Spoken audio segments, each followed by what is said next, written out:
Hello and welcome to Walk the Talk. I am Shekhar Gupta in New Delhi's DRDO Bhavan, in fact in its museum.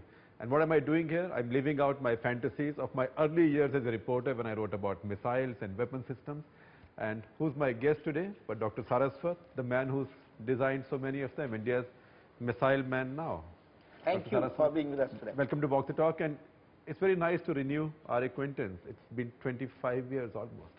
24. Yeah, I still recall our first interview in 1988. Yes. March, I think it was first week of March. That's right.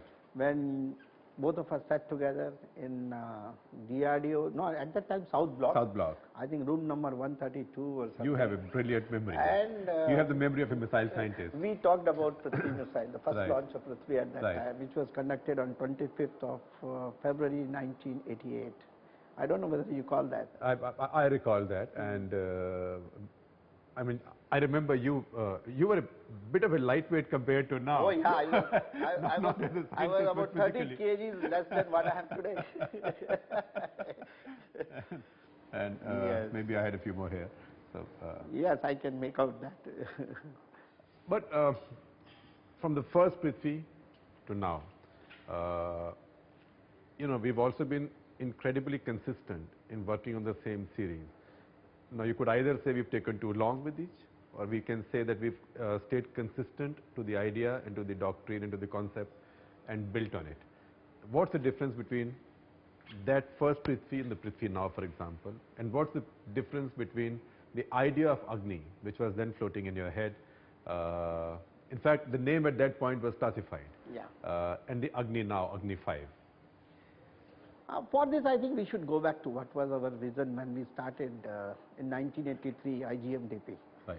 Integrated Guided Missile Development Program. Integrated Guided Missile. I know armed forces love abbreviations. Yes, yes. And at that point in time, if you recall, we had planned to do 3 delivered systems to be delivered: Prithvi, Trishul, Akash. Right. And NAG was a technology building up for NAG was the anti-tank third generation anti-tank missile, with one of the great technologies which were even at the infancy at that stage. Right. I think Hugh Cobra is what everyone used to look at that point. Yeah, used to call that kind of a trajectory. Right. And if you recall, we had done the Agni as one of the technology demonstrated at that time. For that itself was the beginning of what we have done with Agni 5. It was the beginning of a series of missiles to be built based upon that re-entry demonstration experiment. What's the real range of Agni 5? Agni 5 is 5,000 plus class of system. What is I would say plus can, whenever we design a system, it has a minimum range and a maximum range. But we tested close to the maximum range, so that means 5,000 could be 5,500, 5,800 of that order. But minimum side, we go to about 3,000. We are not pressured to understate the range. No, we are not pressured by anybody to understate any range, because there is no point in understating. So the Chinese are saying we are understating. Some Chinese commentators are saying they are understating it so as not to disturb the Western world. I mean, as a missile designer and as a person who is also involved today in doing a lot of policy planning in these matters, we as a nation don't have to hide anything with respect to our capabilities. Right. Because of the fact that our weapons are basically for the defense of the country. And everybody knows nuclear weapons are for what purpose. And we in our nuclear doctrine have chosen to have no first use. Absolutely. When we have a no first use, when we have a ballistic missile defense system to counter anything coming against it, what is the point in me hiding the range of my missile? In fact, your ballistic missile system, if I can let out a little secret, you have one right here. Yes, one right here, yes. Tell us more about it. This is the endo-atmospheric advanced air defense missile. You haven't given it a name yet. No, we have not given any specific name to this, but it is an endo-atmospheric interceptor for engaging targets of 2,000 kilometer class. Sir, I would never get more than 5 out of 100 in physics. So please explain that endo-atmospheric. Yeah, I'll tell you. System. This is, when you talk of ballistic missile shield is in 2 layers. Right. 2 layers is, first layer is beyond the atmosphere, that means about 30 kilometers and above. Second layer is below that, into the atmosphere, that is below 30 kilometers. So to ensure very high level of probability of kill, we always do ballistic missile defense in 2 layers or even sometimes 3 layers. So what we do is, all the leakers which cannot be engaged at the high altitudes will be engaged by the missile called Advanced Air Defense System, and this has engaged so far 4 missiles coming at altitudes of 15 to 20 kilometers. In your trials? In our trials, and this is our endo-atmospheric missile for interception in the lower It tier. succeeded all 4 times? It Succeeded all 4 times. Only what kind of missiles did you use as targets or as enemy missiles? We use actually a simulated target. What we have done, the Prithvi which you talked of, I have modified the Prithvi missile. Prithvi missile in a normal course travels only up to an altitude of 40 kilometers, covers a range of 350 kilometers.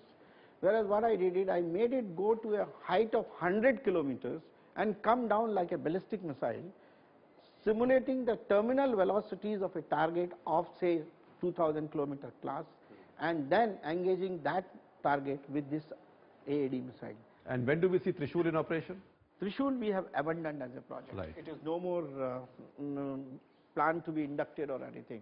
This was a closed project in which we developed all the technologies which were What essential. happened? I mean, did you lose your way? Basically, the Navy and the Army both said that what they need now, because we took longer than what they expected. Right. So what they did is they said that they want better missiles, and the Trishul technology is of the 60s or 70s technology, because it was a replacement for OSI AK missile Right. in Navy and so on. So we said that okay, now we will complete the technology development, and it's a great learning from this, because the propulsion system, the complete guidance system of this, we directly translated into the Astra, except for the homing head we added Right. here, and of course changes in this. So for us as a scientist, learning, but unfortunately we couldn't. Coming back to Agni, you describe it as a game changer. Why do you call it a game changer?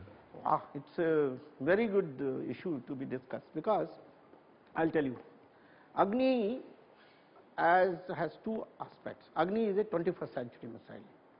Why is it 21st century missile? Because in terms of technology, it has brought India to the level where the most contemporary missiles and Agni are today comparable. Take the propulsion system, take the control system, take the aerodynamics, take the structure, take the re-entry vehicle, take any of the technologies which are there, including navigation, they are Right. contemporary in terms of performance.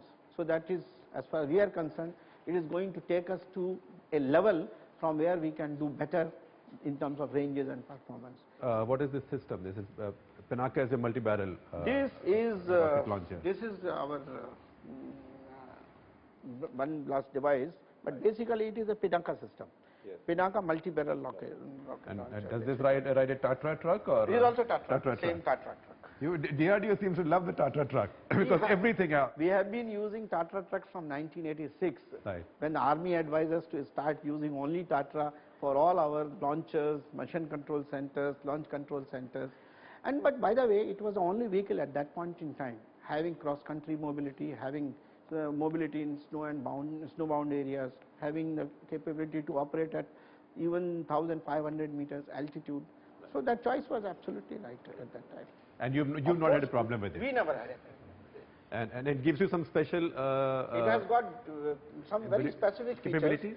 It has got a flexible axle which can take over very rough terrain, undulating terrain, and even one wheel can go down by 500 millimeter and other wheel can still be That's up half a meter. half a meter, and you can maintain the horizontality of the I system. see. So that is the type of system we needed for example, when we built our Rajendra, a radar, which is a very sensitive device.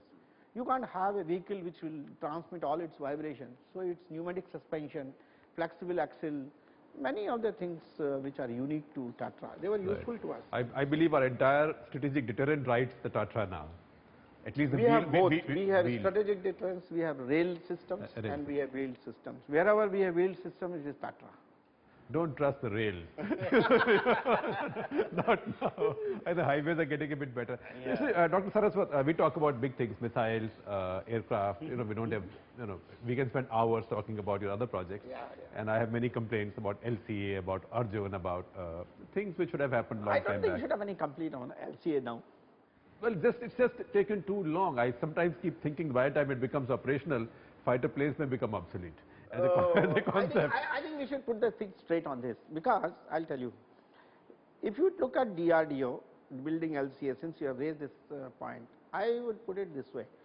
DRDO has taken say 25 years Right. to develop LCA. let's put it on the outside 25 In years. fact, a friend of mine used to call it last chance for Arunachalam. And that was a long time back. Yeah. You know, he was one of your So illustrious now predecessors, 25 but years, a very long time back. 25 years today we are in the IOC stage. We have completed IOC. We are now getting into IOC is? Indian operation, initial operation Again, clearance. acronyms. You Yeah. know, I know the forces love them, but you know. So initial operation clearance having been given by the armed force, by the Air Force, it has now taken 25 years. Right. I am agree with you.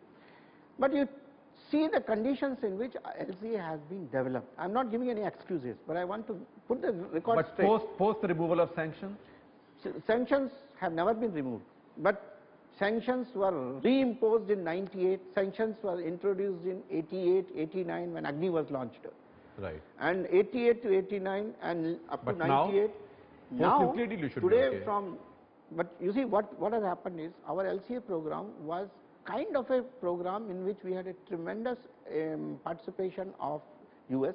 Right. Our control, Right, absolutely. our many of the materials, everything was Your engine is engine GE, was yes. so when that throttled from 89 and 98 it became worse till about 2005 we had no window. Now So you are catching up. We are catching up, but today all that what we lost we have gained by indigenous development.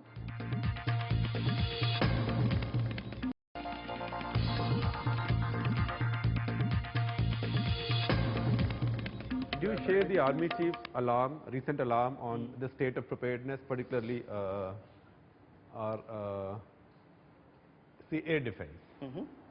Air defense, tank ammunition. You know, it's just jarring at this time to think that India, as the fourth largest military power in the world, is short of tank ammunition or air defense.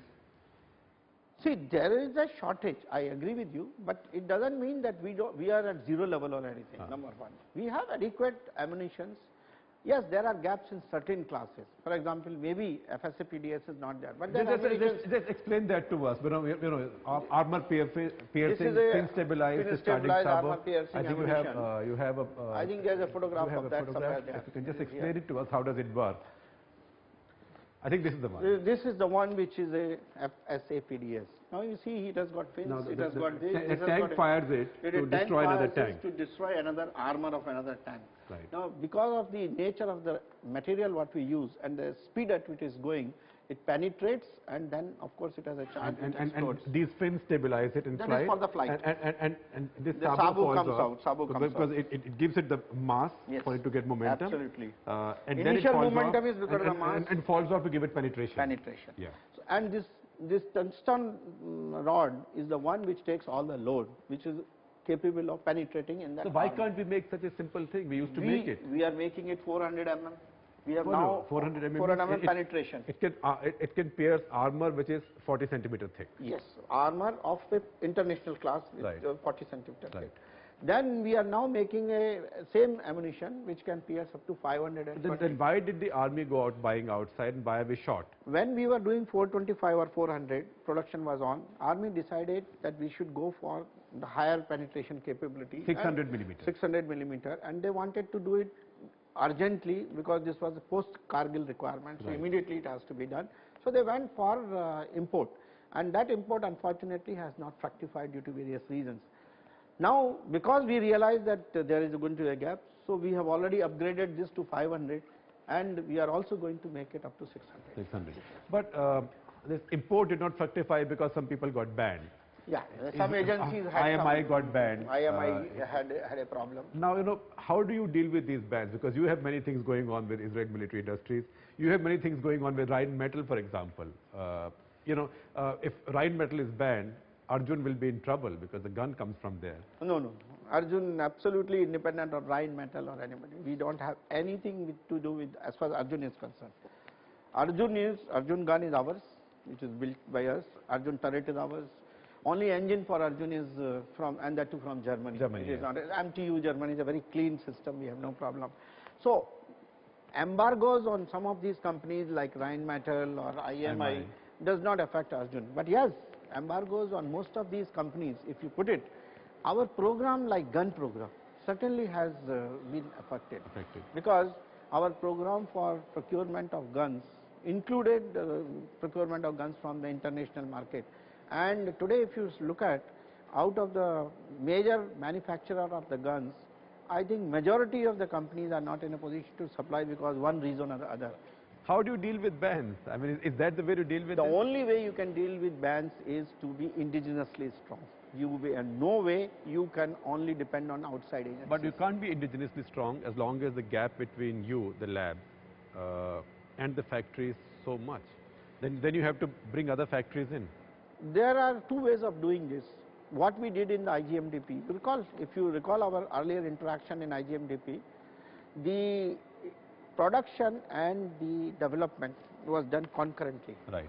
There we have taken stock of the production capabilities of the various public sector and private industries, and we made major investments to upgrade the facilities while the development was on.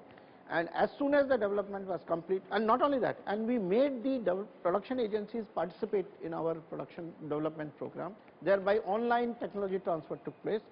The result of that was, whatever was completed by 1994 as the development completed, 96 the missiles started coming to the armed forces. Right.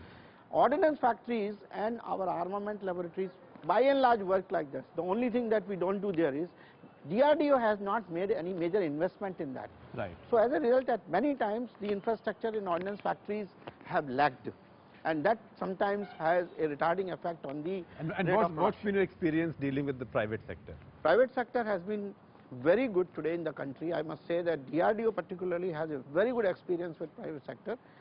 Today, DRDO's various projects and programs, more than 800 industries in the country are supporting DRDO. So, but look at the big ticket programs. Look at like MBT Arjun. I know we make tanks, and we've had technology transfer of Russian tanks, even Vickers in the past, Vijayanta. But we are a great automobile manufacturing nation in the world now. I mean, couldn't you have called bids from everybody? So even Tata's, Mahindras, Ashok Leyland, they could have all competed to build the Arjun for us. Why not? Yes, it is possible. I am saying that. But you see, today, system integration capability, even in the private sectors, does not exist. There is no doubt about it. It will evolve. So, through the DRDO's programs, where 800 industries are participating, many of them were only component manufacturers about 10 years back. But today they are building subsystems. For example, my rocket motor for Agni 5 is built by Walchand Nagar Industries. Right. My seeker today for AAD is built by Bharat Electronics, a public sector. And there are many systems which are coming from Godrej, L&T, and so many institutions. They are making subsystems. Yeah, my Dhanush these are subsystems. I am coming to that. Yes. The first subsystem which was converted into a total system capability was a Dhanush complete platform, which was on a ship, which was done by that. Please describe what is Dhanush. See, Dhanush was a... Because not all our viewers are teenagers who read Janes all the time. Dhanush is the naval version of Prithvi. Right. So when we decided to convert the surface version to the naval version, the ship was identified, and on the ship we had to build a stabilization system which will keep the Prithvi missile absolutely vertical, irrespective of the motion of the ship. So this complete stabilization platform, integration with the ship, was given as a system project to L&T. Right.